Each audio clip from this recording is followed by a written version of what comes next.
오늘의 말씀은 시편 1편에서 1절로 6절까지 말씀을 통해 은혜를 나누려고 해요. 시편 1편은 시편이 시작되는 첫 시이면서 또 시편 1편에서 150편까지를 설명해주는 들머리와 같은 시편에 해당하는 성경입니다. 시편 1편은 어떤 말씀들을 나누고 있냐면 어떤 사람이 복이 있는 사람인가에 대해서 말씀하고 있어요. 누가 행복한 사람인가? 무엇이 사람을 행복하게 하는가? 이런 주제를 다루고 있거든요.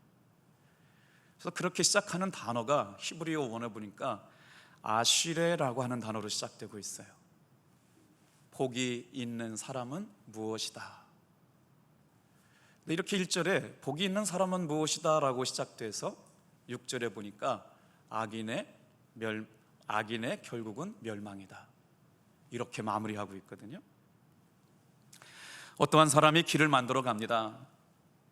어떤 길을 걸어갈 것인가 하는 것에 대해서는 자기가 선택하며 사는 것이죠. 우리 인생은 자신만이 자신의 길을 선택하며 살게 됩니다. 어쩌면 그 길이 우리 인생이 되기도 하죠. 길을 걷는다는 것은 그 사람을 보여주는 삶의 표지가 됩니다.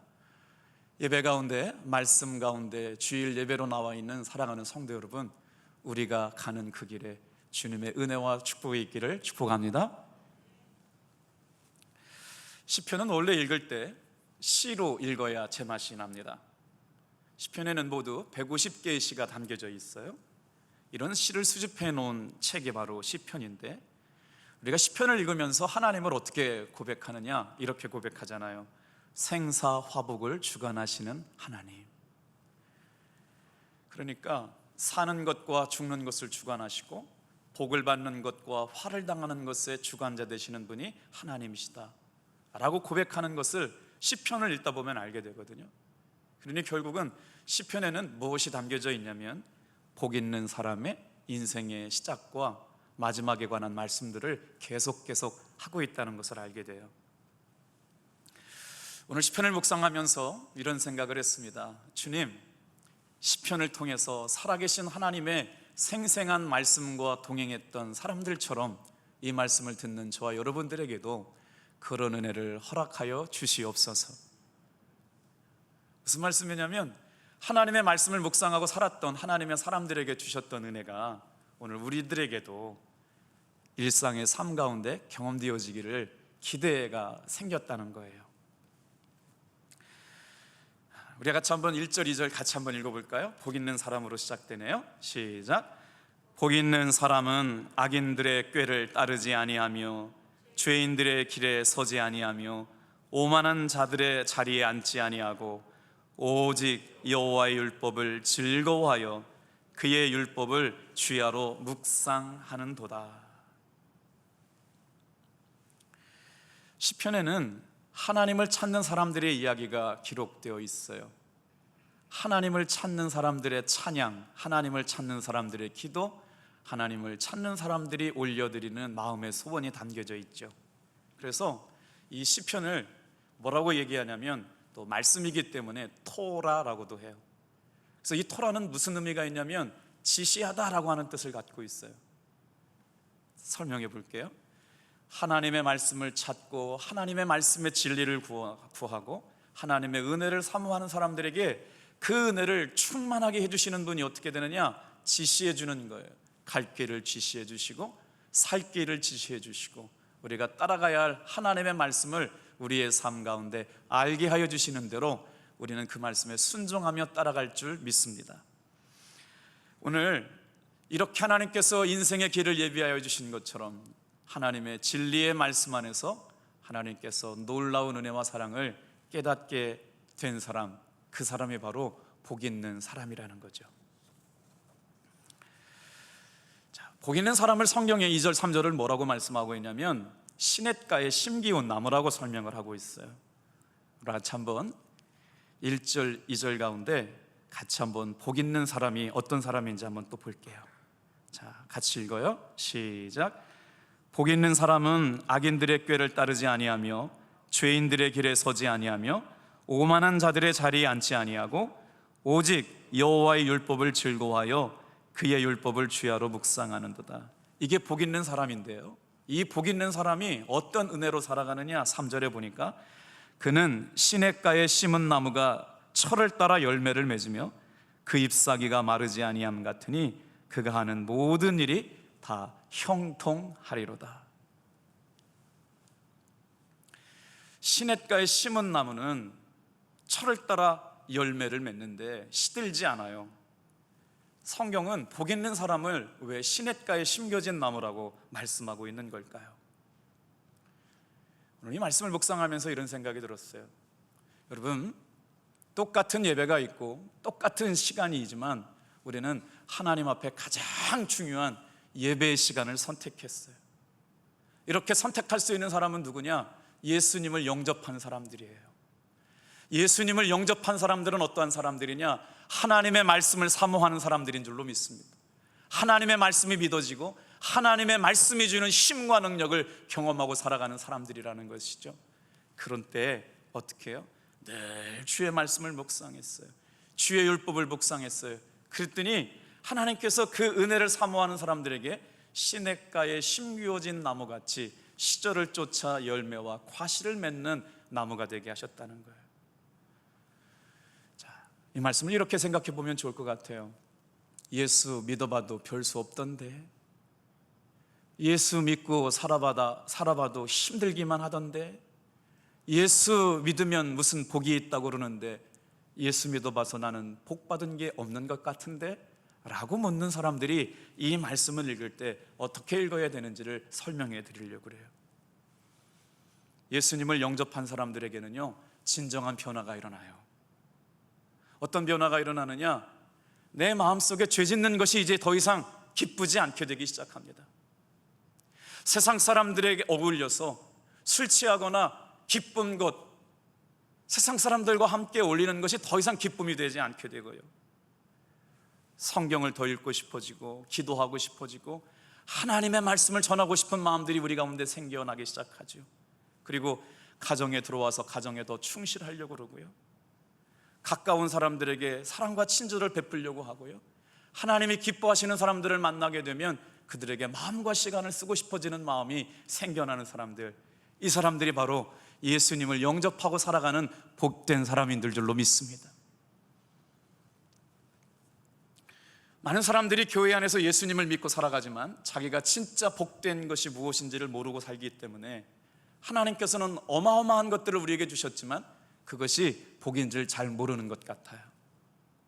그래서 우리가 예수를 믿으면서도, 예수님을 주인으로 영접하며 살면서도 뭐라고 얘기하느냐? 나는 참 복이 지지리도 없어, 그렇게 말해요. 아무리 노력해도 내 삶은 이것뿐이야 라고 얘기하고 사는 사람도 있어요. 가정도 형편도 환경도 이것밖에 못 돼. 여러분, 정말 예수 믿고 살아가는 우리들에게 하나님이 주실 것이 이 정도밖에 아니었을까요? 그래서 오늘 성경 말씀을 잘 들어보세요.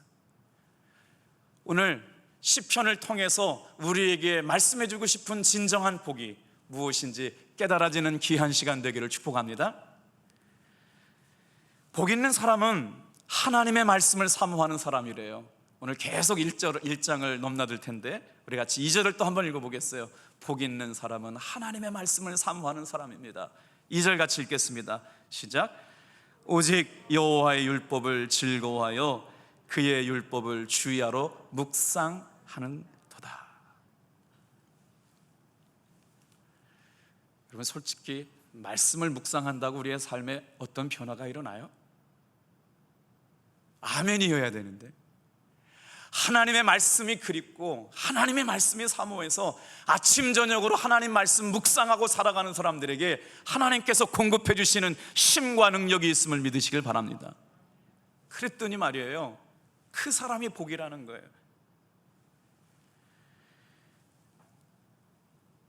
성경을 배우는 것들이 힘들고, 성경을 읽고 말씀을 배우는 것이 힘들고, 말씀 듣는 것이 참 곤욕스러운 것 같으면, 여러분, 하나님의 말씀과 사귐이 멀리 있는 사람들인데 하나님의 말씀을 읽는 게 좋고 하나님의 말씀을 묵상하는 게 좋고 그것들로 공급해 주시는 은혜가 깊어서 계속 아침에도 묵상하고 저녁에도 묵상하는 마음의 상태를 간직하며 살아가는 사람, 이 사람이 복이 있다는 거예요.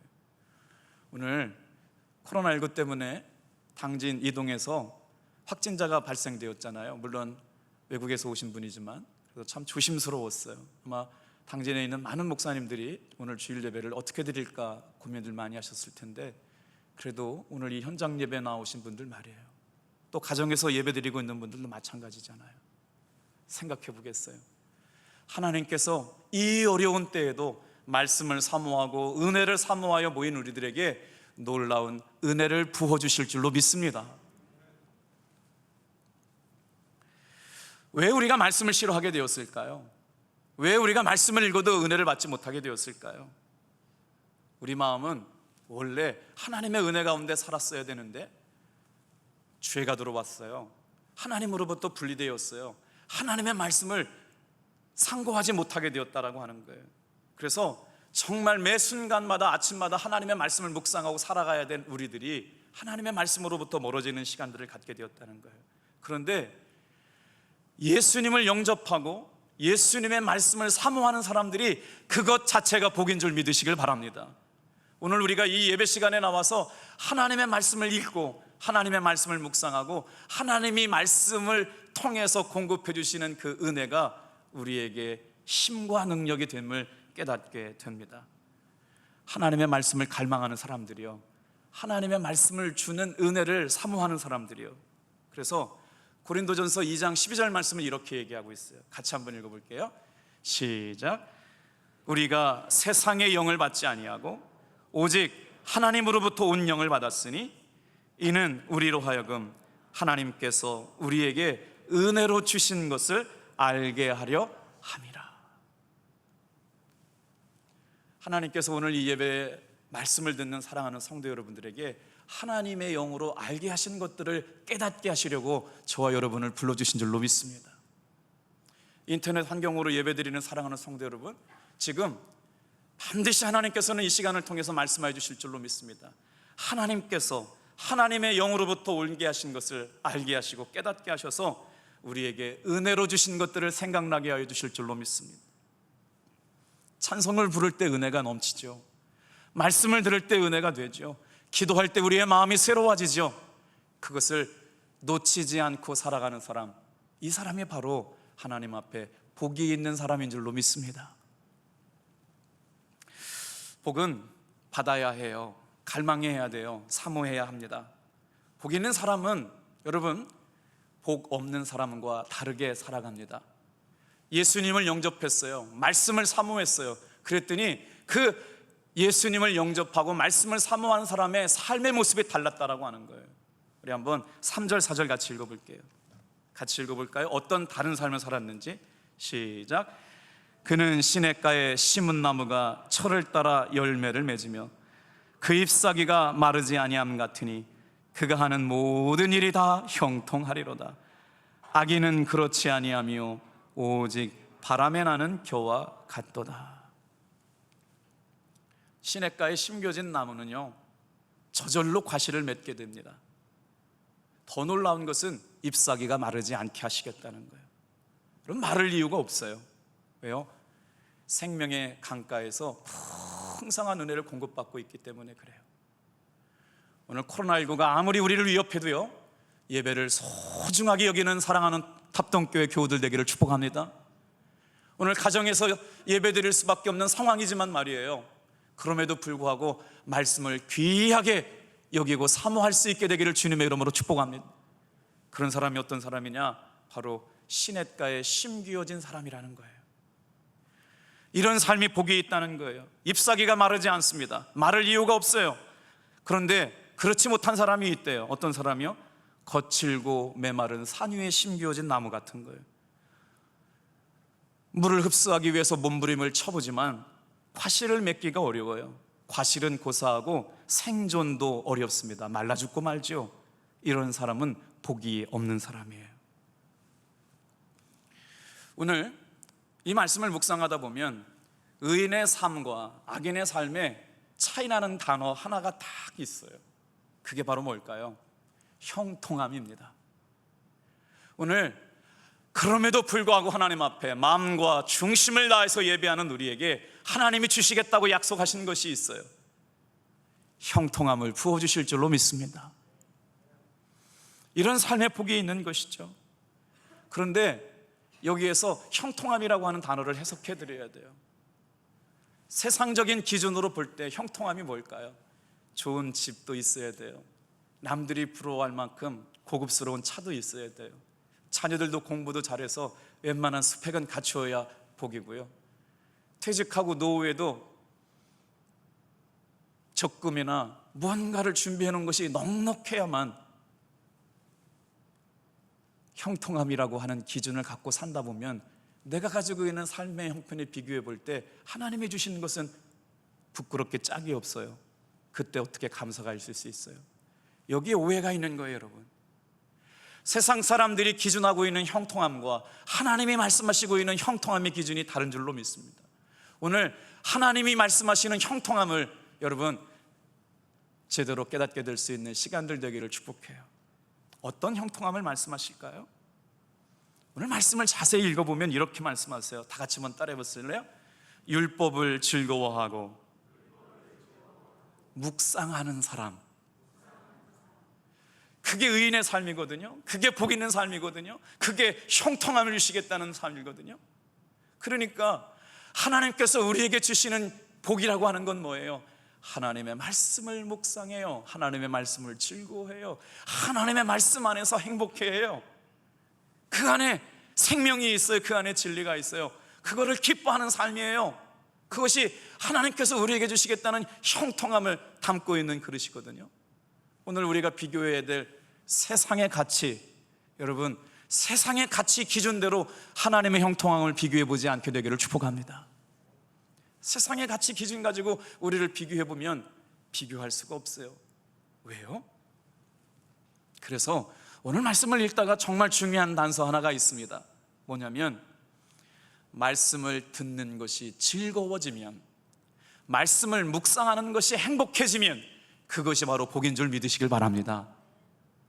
그래서 많은 사람들이 신앙생활하다 놓치고 있는 게 있어요. 뭐예요? 진짜 복이 무엇인지를 모르고 있구나. 예수 믿으면서 누리고 살아야 할 진짜 복을 우리가 잘 모르고 있었구나. 예수 믿으면 복 받는다고 얘기했지 진짜 복이 뭔지를 제대로 가르쳐주지 않았구나.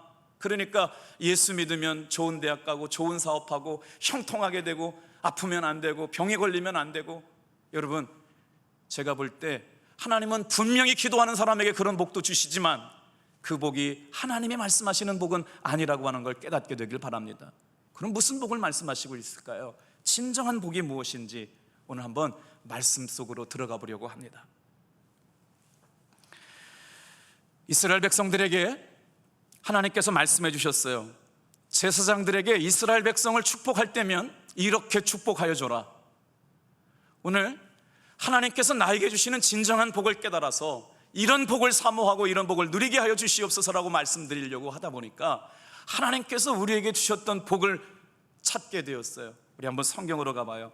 민수기 6장 22절부터 27절인데요 이 말씀은 가정예배 때나 자녀들에게 두고두고 기도하고 안수하고 축복할 수 있는 가정제사장 아버지들에게 주시는, 또 아버지가 믿지 않는다면 기도하는 어머니가 가정제사장이 되어서 이 말씀을 자녀들에게 읽어주시고 여러분 가르쳐 주시길 바랍니다. 구약성경 204쪽에 나와요. 저는 이 말씀이 하나님께서 주시는 정말 진정한 복이라고 생각을 했어요. 22절부터 우리 같이 한번 읽어볼까요? 같이 읽겠습니다. 여호와께서 모세에게 말씀하여 이르시되 아론과 그의 아들들에게 이르기를 너희는 이스라엘 자손을 위하여 이렇게 축복하여 이르되 여호와는 내게 복을 주시고 너를 지키시기를 원하며 여호와는 그의 얼굴을 내게 비추사 은혜 베푸시기를 원하며 여호와는 그 얼굴로 내게로 향하여 드사 평강 주시기를 원하노라 할지니라 하라. 그들이 이같이 내 이름으로 이스라엘 자손에게 축복할지니 내가 그들에게 복을 주리라.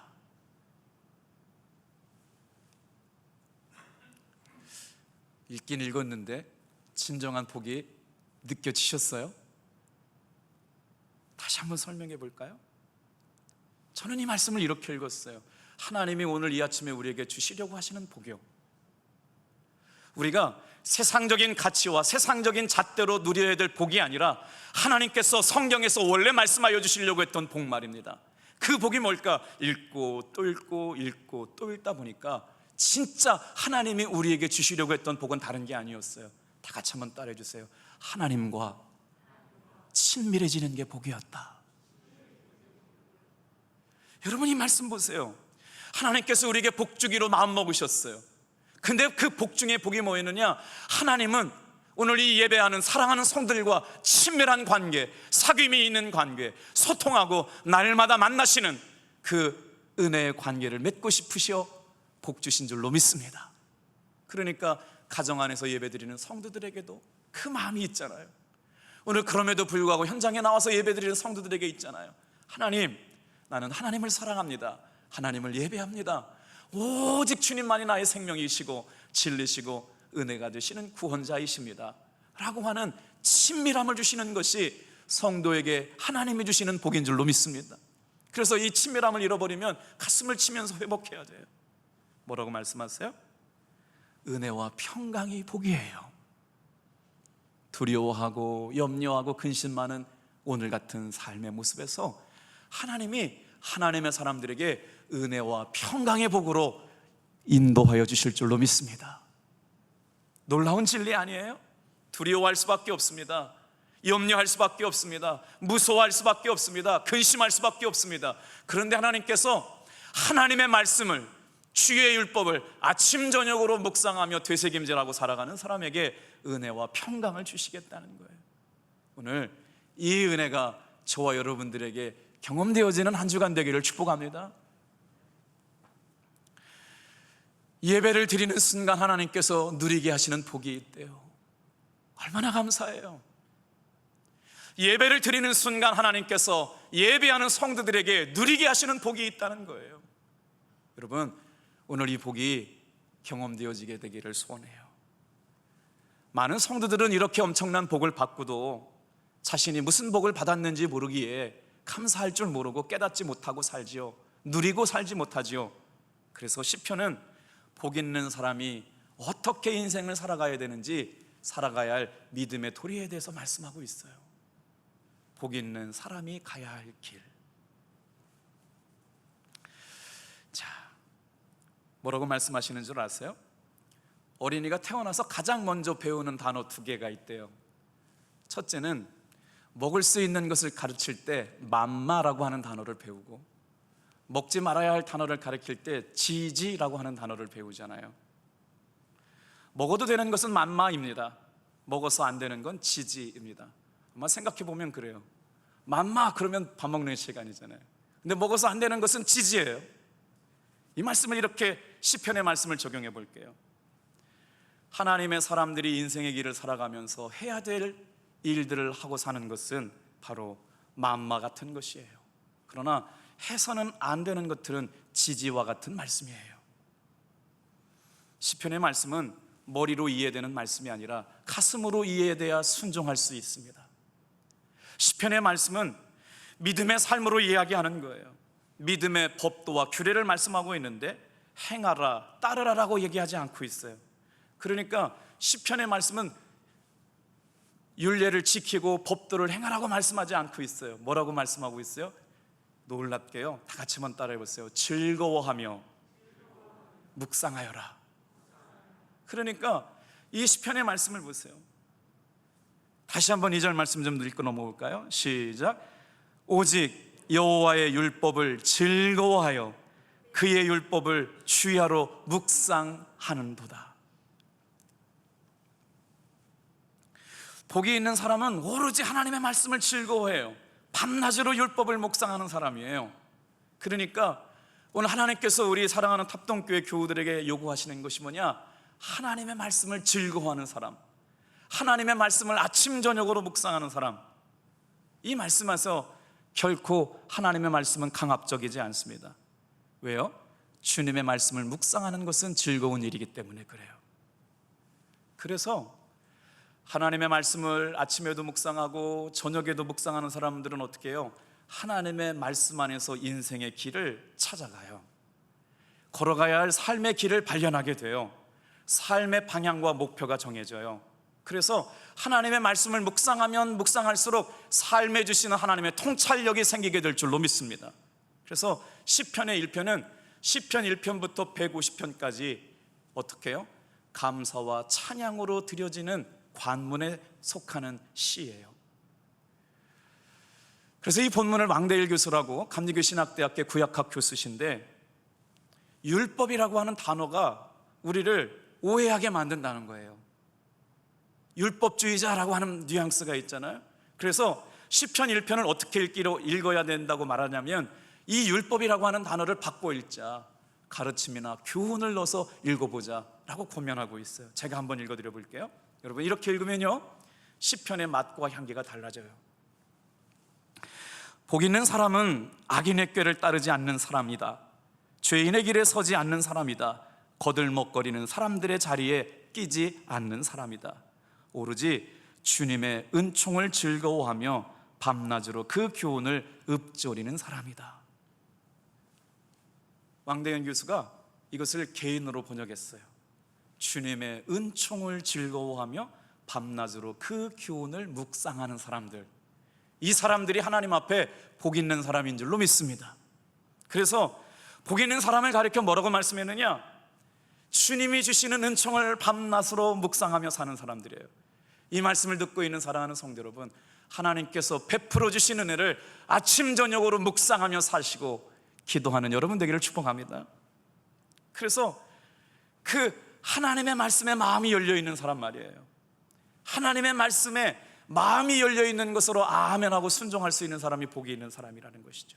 그래서 하나님의 교훈을 순수하게 받아들이고 살아가요. 이런 사람이 진정으로 복된 사람이라고 하는 거예요. 여러분, 여기서 복된 사람으로만 끝나지 않아요. 어떻게 말씀하시는 줄 아세요? 하나님의 말씀을 묵상하는 사람들에게 이제 시편은 계속 뭐라고 말씀하시냐면 이렇게 말씀하세요. 다 같이 한번 따라해주세요. 행복을 너희에게 주겠다. 생기를 너희에게 주겠다. 진리를 너희에게 주겠다. 이제 시편 19편 7절 말씀에 보면 하나님의 말씀을 주야로 묵상하는 사람들에게 하나님의 생기를 불어넣으시겠다고 말씀하시고, 시편 119편 18절의 말씀에 보면 하나님이 우리에게 진리를 주시겠다고 말씀하세요. 그래서 그 말씀을 묵상하면서 어떻게 발견하게 되는 거예요? 아, 나는 하나님의 말씀 안에서 진정한 복을 누리고 살아가는 사람이구나. 그게 즐겁고 그게 행복하다고 고백할 수 있는 사람이 되는 것이죠. 여러분, 성경이 말이에요, 이렇게만 끝난다고 그러면 잘 이해되지 않는 부분들이 있을 거예요. 그런데 고난은 왜 그렇게 있는 거예요? 삶의 위기는 왜 그렇게 많은 거예요? 복을 주시겠다고 약속하셨다면서요. 하나님은 가장 선한 것을 우리에게 주시겠다고 말씀하셨는데, 성경의 말씀은 이렇게 말씀하고 있는데 내 삶에는 왜 고난이 끝나지 않는 것이죠? 여러분, 성경은 우리가 당하고 있는 삶의 고난을 외면하지 않습니다. 그래서 진리의 말씀이에요. 여러분, 1절 말씀 기억나세요? 복 있는 사람은 이렇게 시작되고요, 6절 말씀은 악인의 삶은 그렇지 않으며 악인은 결국에 망하리로다. 이 시편 1편이 시편 150편의 모든 의미를 담고 있어요. 그래서 한번 주님이 주시는 은총을 다시 한번 새겨 들어가 볼게요. 애플을 창업한 스티브 잡스라고 하는 사람이 직원을 채용할 때 독특한 방식으로 직원을 채용했대요. 자신의 사무실에 매cin토시라고 하는 컴퓨터를 갖다 놓고 그 매cin토시 컴퓨터를 바라보는 직원의 얼굴과 마음의 태도를 보고 채용할지 말아야 할지를 결정했다는 거예요. 그래서 어떻게 결정해요? 와우! 눈이 반짝반짝 빛나고요, 이런 것이 있었어요? 이런 게 컴퓨터군요. 이런 걸 가지고 일할 수 있었다면 좋겠어요. 감탄하고 좋아하고 신기해하고 뭔가 막 신비해하는 사람은요, 직원이 됐다라고 하는 거예요. 그런데 이 매cin토시 컴퓨터를 바라보고 있으면서도 별로 감흥이 없는 사람은 채용되지 않았다는 거예요. 오늘 여러분, 하나님의 말씀을 어떻게 대하고 살아가요? 주일날마다 듣는 말씀이 아니고요, 이 말씀을 아침 저녁으로 묵상하며 살아가는 우리들에게 하나님이 주시는 놀라운 은혜와 평강이 있게 하실 줄로 믿습니다. 말씀을 대하는 태도가 다른 거예요. 이곳 안에 진정한 복이 있다라고 하는 것이죠. 하나님의 말씀을 날마다 감탄하고 사모하고 그리워하고 묵상하는 사람들이 하나님 앞에 진정한 복을 누리며 살아가는 사람들을 좀 믿습니다. 우리 4절 5절 같이 한번 다시 읽어볼게요. 시작. 악인들은 그렇지 아니하며 오직 바람에 나는 겨와 같도다.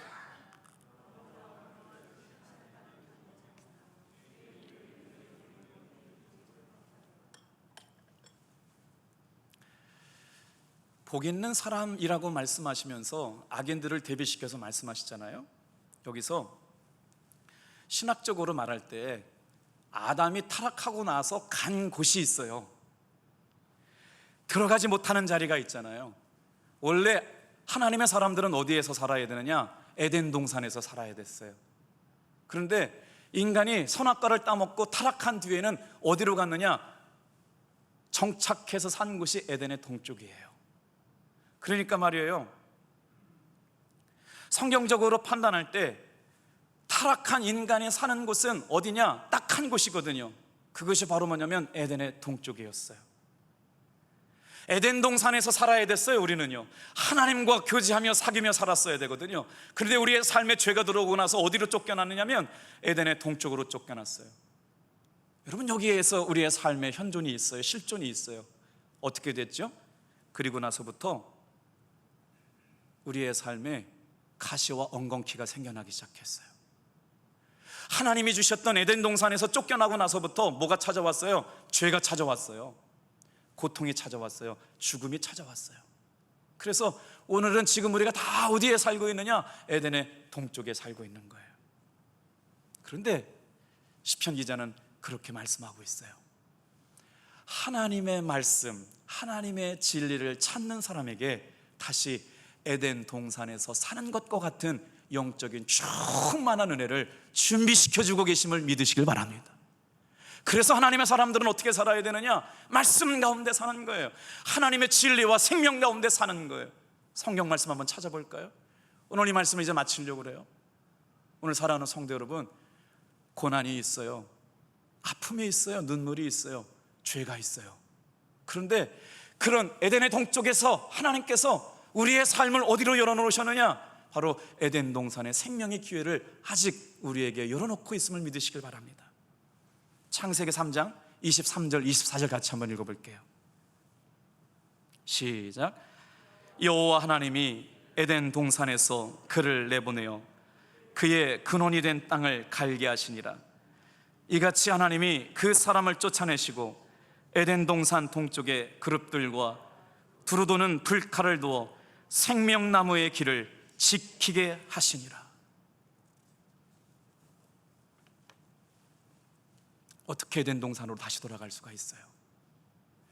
에덴 동산에서 죄 때문에 쫓겨난 우리가 어떻게 에덴 동산으로 다시 돌아갈 수 있어요?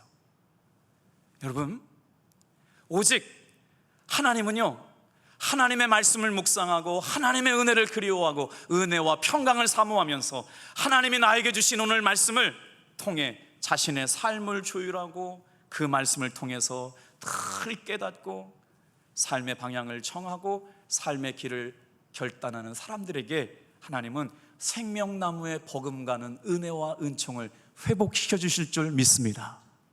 여기에 은혜가 있어요. 자, 다시 의인들의 삶을 볼게요. 그는 시냇가에 심은 나무가 철을 따라 열매를 맺으며 그 잎사귀가 마르지 아니함 같으니 그가 하는 일이 다 형통하리로다. 악인들은 그렇지 않으며 오직 바람에 나는 겨와 같도다. 사람은 누구인지 그가 걷는 길을 통해서 드러난답니다. 오늘 저는 이 말씀을 읽으면서 하나님이 우리에게 주시려고 했던 복의 의미를 다시 생각해 보게 돼요. 행복이라고 하는 의미가 바로 뭘까요? 여러분, 행복은 하나님의 뜻에 순종할 때 허락되어지는 것임을 믿습니다. 우리가 하나님의 뜻에 순종하며 살아가게 될 때 하나님께서 주시는 것이 행복이었어요. 오늘 우리가 정말 하나님의 말씀을 주야로 묵상하면서 삶의 초점이 어떻게 맞춰져야 되느냐, 하나님의 뜻 앞에 순종하며 살아갈 때 하나님이 주시는 말할 수 없는 복을 누리며 사는 사람들로 불러주신 줄로 믿습니다. 말씀 안에서 사는 삶의 즐거움을 말하는 거예요. 말씀 안에서 진리를 찾으며 생명을 찾는 사람들에게 주시는 은혜를 말하고 있는 거예요. 자, 여기 이렇게 말씀하고 있잖아요. 하나님께서 복이 있는 사람, 밤낮으로 하나님의 말씀을 읊조리며 사는 사람이라고 그랬어요. 밤은 어두울 때예요. 고난의 시간을 말합니다. 낮은 성공의 때입니다. 그러니까 기쁠 때나 슬플 때나 언제든지 하나님의 말씀을, 하나님의 가르침을, 하나님의 교훈을 묵상하고 살아가는 사람, 그 사람이면 흔들리지 않고 승리하는 사람이 될 줄로 믿습니다. 제가 어린 시절에 소를 이렇게 키우는 걸 지켜봤어요. 저희 집에도 소가 있어요. 재산 목록 1위였거든요. 학교 갈 때 이렇게 소를 뚝방에다가 말뚝을 박아가지고 놓고 있다가 해가 지고 돌아오면 그 소를 데리고 오는 일이 저의 일이었어요. 하루 종일 소는 되새김질을 해요. 어떻게 해요? 초식동물이 위가 있잖아요. 먹은 거를요 한꺼번에 되새김질하지 않고 시간마다 다시 꺼내가지고 계속 질겅질겅 씹죠. 하나님의 말씀은 읽는 것이 아니랍니다. 하나님의 말씀을 듣는 것이 아니랍니다. 하나님의 말씀은 먹어야 합니다. 오늘 우리가 정말 하나님이 주시는 복, 하나님이 주시는 자유, 하나님이 주시는 진리, 생명의 말씀을 아침 저녁으로 먹는 사람에게 참된 자유와 평강을 베풀어 주시는 은혜를 맛보게 될 줄 믿습니다. 여러분, 오늘 하나님의 말씀을 먹고 사는 사람들 말이죠. 언제 먹어요? 병상에서 먹어요. 언제 먹어요? 일터에서도 먹어요. 건강할 때, 아플 때, 병들 때, 삶의 죽음 앞에서도 흔들림 없이 언제나 하나님의 말씀을 먹습니다. 그래야 하나님 앞에 복된 사람의 자격을 얻게 된다는 거예요. 좀 교회에서, 우리 연회에서도 편지가 오고 또 교단적으로도 코로나19 때문에 교회를 핍박하는 것 아니냐 지금 여론이 들끓고 있어요. 뒤돌아보면 억울한 일도 많습니다. 노력한 것은 다 숲으로 돌아간 것 같아요. 그리고 생각해보니까 낙심하고 절망할 환경이 많습니다. 이제 겨우 예배가 회복된 것 같은데 처음으로 돌아간 느낌이 있죠. 근데 이 말씀을 묵상하면서 이런 생각이 들었어요. 절망할 것이 많은 순간에, 낙심할 것이 많은 순간에, 모든 노력들이 숲으로 돌아간 것 같은 이런 순간에 하나님은 세상에 희망이 없는 그 자리에서 말씀을 붙잡고 살아가는 성도들에게 희망과 생명을 주시는 분인 줄로 믿습니다. 비참한 삶의 현실을 인식하고 오직 예수님의 십자가를 바라보고 주님의 은총과 위로를 사모하는 사람들에게 주시는 은혜가 있다는 거예요. 우리 한번 이 말씀을 생각하다가 요한복음 14장 27절 말씀을 같이 묵상했으면 좋겠어요. 삶이 아무리 어려워도 오늘 예배하는 저와 여러분들에게 이런 은혜를 주실 줄로 믿습니다. 같이 읽어볼까요? 평안을 너희에게 끼치노니 곧 나의 평안을 너희에게 주노라. 내가 너희에게 주는 것은 세상이 주는 것과 같지 아니하니라. 너희는 마음에 근심하지도 말고 두려워하지도 말라. 아멘. 제가 어렸을 때 다녔던 교회는 우건 감리교회였어요. 한 100여 명 모이는 가족 같은 교회였는데 저걸 어떻게 찾아오셨대요? 대단하시네요.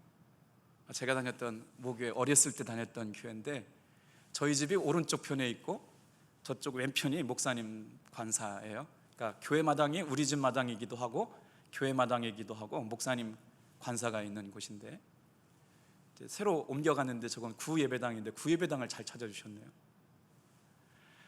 새벽 기도가 열리면 담임 목사님 사모님이 기도하시고 저희 어머니가 기도하셨어요. 하루 일과가 마치면 9시에 기도하고 싶은 분들이 또 저녁에 모여서 아침 저녁으로 기도하셨었어요.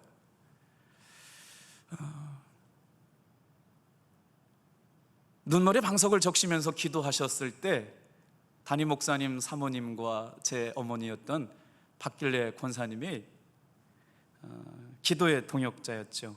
인생의 고난 앞에서 그분들이 할 수 있는 건 눈물로 기도하는 것밖에 모르셨어요. 이번에 제 어렸을 때 다녔던 그 오신덕 사모님이 저희 어머니 앞에서 이렇게 많이 우시더군요.